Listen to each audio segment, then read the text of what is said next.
Out. We missed you and Ms. Thibodeau. Yeah, I was doing on-site orientation for my oldest child up at Iowa State. That's what you said. Hopefully that went well, Judge. It did. It went very well. We're excited for it. All right, we ready to go? I am. I think my client is. All right. Let's be on the record in case number 2020-CR155, captioned State of Kansas versus Brandon Heckert. Would the parties announce their appearances, please? Mayor, please the court. The state appears by Assistant District Attorney Claire Thibodeau. May it please the court, the defendant, Brandon Heckert, appears via Zoom and also by and through counsel Joseph Dewaskin, also by Zoom.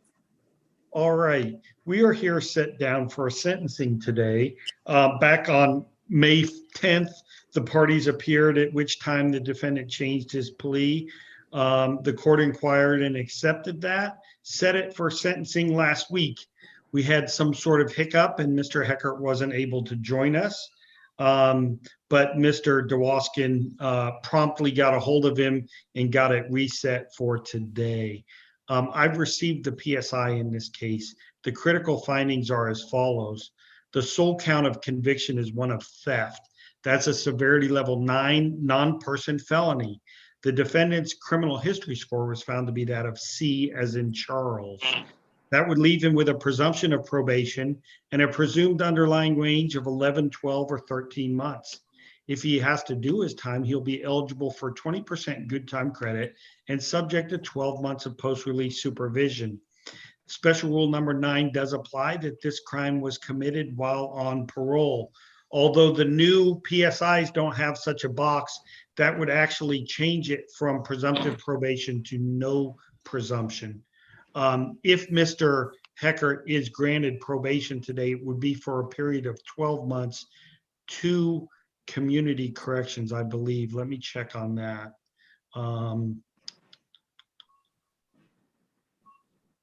That is correct, community corrections. I would ask you first, Ms. Thibodeau, did you have an opportunity to review the PSI, any additions, corrections, or challenges?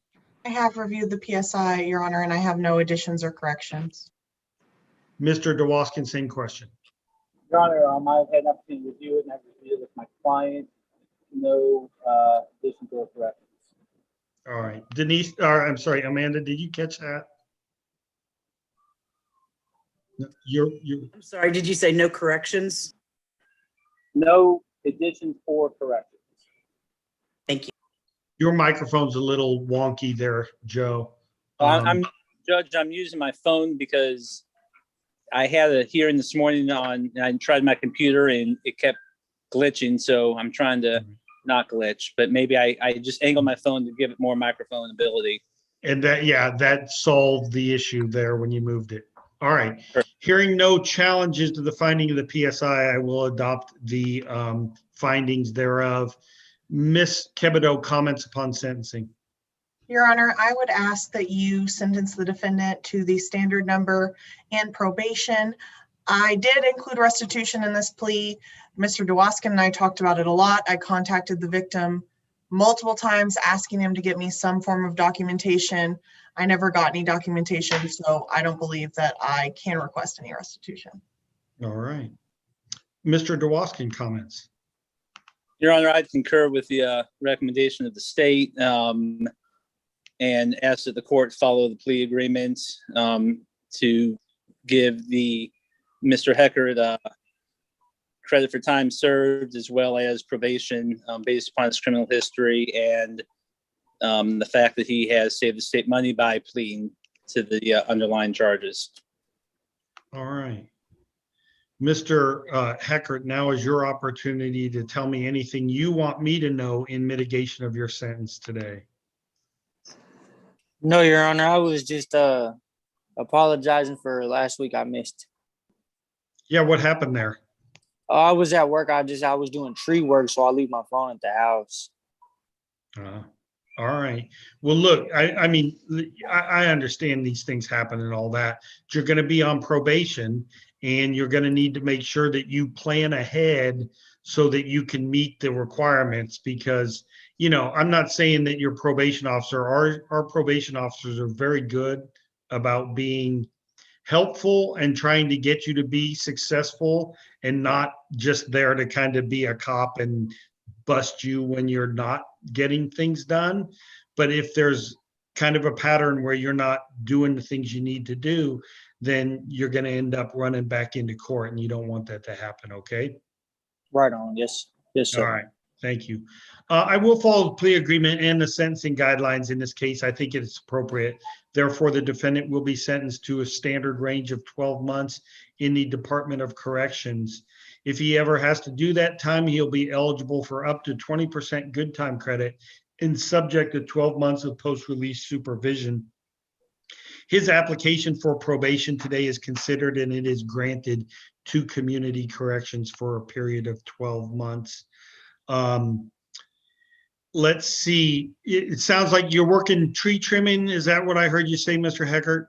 Yes, I have a buddy that owns his own business, and yeah.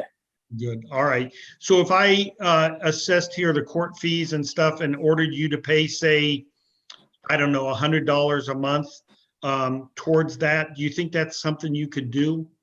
It's hard right now because I'm working on getting a car and stuff, and then I got grandma, but I stay on the Missouri side, so I was trying to see if I can get it like over this way or.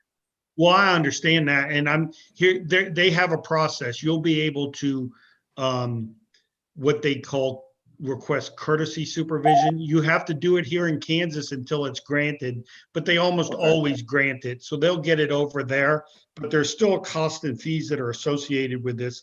And here's a couple of things. I want to keep the payments as low as I possibly can to not, make trouble for people who are trying to get on their feet and all that. But then again, I don't want at the end of your 12 months to say, well, he's still got $500 outstanding, so we're going to extend his probation until he pays it off. So I try and hit that sweet middle spot that it's something that you can afford, but it's something that gets it done before you're off of probation. So how about $75 a month? If I did $75 a month, do you think that's something you could do? Yes, sir. I'm doing the best I can. All right. And I think look, if you've run into a financial tight spot, I'm not a judge who revokes people because, their finances aren't straight. So just do your best, keep paying. And like I said, the best reason to keep paying off as much as you can, as fast as you can, is to make sure when your 12 months are done, that you're done paying all that stuff.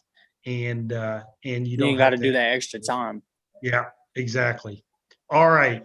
So here's what I'm going to do. I'm going to assess the costs of the action and the supervision fee. I'm going to waive Mr. DeWaskin's fees, but I need to assess the bid's application fee of $100.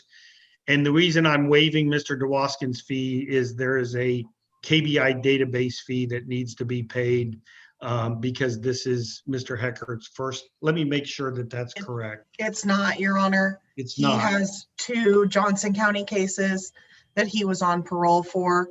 Okay. So I think he's paid the DNA fee before. All right. Well, then we'll do this. I'm going to mark that the DNA is already on file and he doesn't have to pay that. And then I'm going to assess $200 of Mr. DeWaskin's fees, which actually saves a couple of $100 for the defendant. There is no request for restitution, so none will be ordered. And I will make that order $75 a month in a payment plan. It sounds like something the defendant's capable of doing. All right. So, Mr. Heckert, I have some things I need to advise you of. You have 14 days from today to appeal anything you don't like about your sentence. You also may be able to seek expungement of this conviction after a period of time following successful completion of probation. As a convicted felon, it's prohibited for you to own or possess a firearm. Certain kind of deadly cutting instruments like dirks, daggers, switchblades, basically knives that could be considered deadly weapons. You understand all that? Yes, sir. All right, great. Ms. Thibodeau, for the record, anything I failed to cover? Judge, I have 80 days of jail credit. Does that sound right, Mr. DeWaskin? It does, Your Honor. All right, he'll be granted that jail time credit. And then the Johnson County cases that it needs to run consecutive to per special rule are 2017 CR 1552 and 2016 CR 1956. By operation of law and decision of this court, this case is run consecutively to those two cases. Mr. Heckert, that probably won't mean anything. If you've been released from parole on those, then there's nothing for it to run consecutive to, so that shouldn't be a bother, okay? Yes, sir. I finished the parole already. Good, okay, all right. Ms. Thibodeau, is that it? That's all I had, Your Honor. Thank you. Mr. Waskin, anything else? Nothing further, Your Honor. All right, we're going to be adjourned. Ms. Thibodeau, I know you got to run to court, so you can jump off. I'm going to stop the Thank you. stream and tell Mr. Heckert how to report.